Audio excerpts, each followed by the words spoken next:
Philosophy and भक्ति। शंकर, जो कि one of the most influential philosopher थे इंडिया के, इनका जन्म केरला में हुआ था 8th सेंचुरी में। ये एडवोकेट करते थे अद्वैत को या फिर डॉक्ट्रिन ऑफ वननेस को।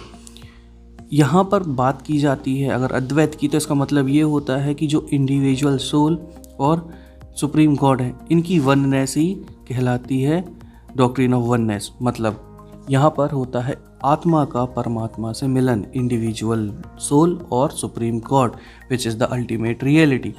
इसी के साथ साथ ये बताते हैं कि जो ब्रह्मा है, यहाँ पर आप इसे ब्राह्मण मत पढ़िएगा, जो ब्रह्मा है यही एक अल्टीमेट रियलिटी है और ये फॉर्मलेस हैं और बिना किसी एट्रीब्यूट के हैं। मतलब ये निर्गुण हैं और निराकार हैं।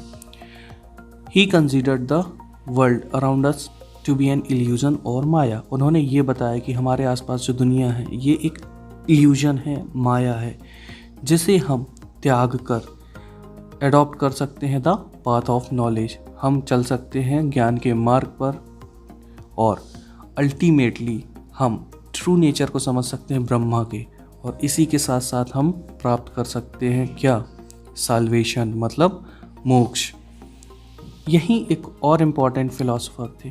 कौन थे? Ramanuja. He was born in Tamil Nadu. इनका जन्म हुआ था तमिलनाडु में 11th सेंचुरी में, और ये काफ़ी ज़्यादा डीपली इन्फ्लुएंस्ड थे बाय अलवर्स।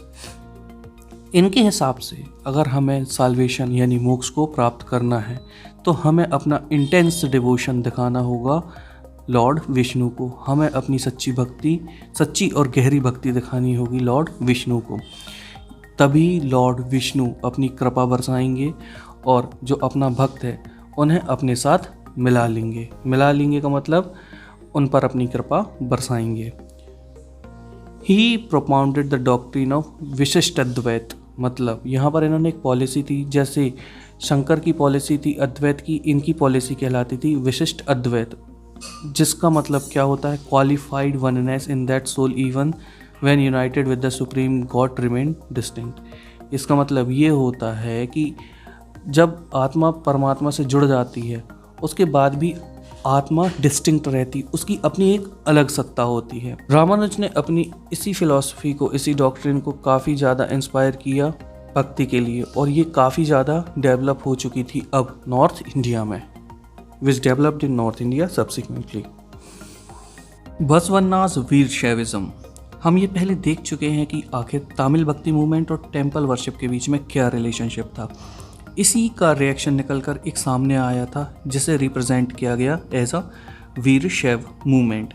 इसे इनिशिएट किया गया था बसवन्ना ने और उनके कुछ साथियों ने, जिनका नाम था अलम्मा प्रभु एंड अक्कमहा देवी। ये जो मूवमेंट था ये शुरू हुआ था कर्नाटका में in the mid 12th century. तो ये मूवमेंट जो शुरू हुआ था ये मिड 12th सेंचुरी में हुआ था। अब जो वीर शैव होते थे ये आर्ग्यू करते थे किस बात को लेकर, कि जो सारे के सारे ह्यूमन बीइंग्स हैं ये इक्वल हैं, और अगर कोई ये बिलीव नहीं करता था तो उनके अगेंस्ट जाकर उनसे ये डिबेट किया करते थे।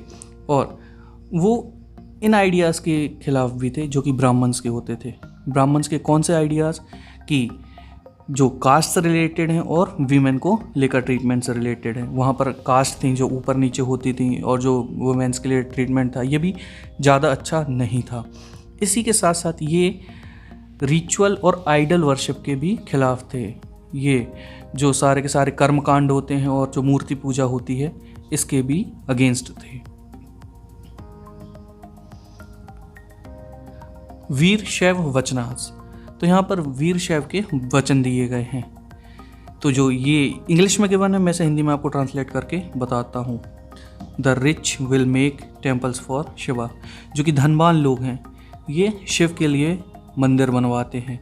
मैं एक गरीब आदमी हूँ, मैं क्या करूँगा? My legs are pillar. जो मेरे पैर हैं ये खम्बे हैं। The body is shrine.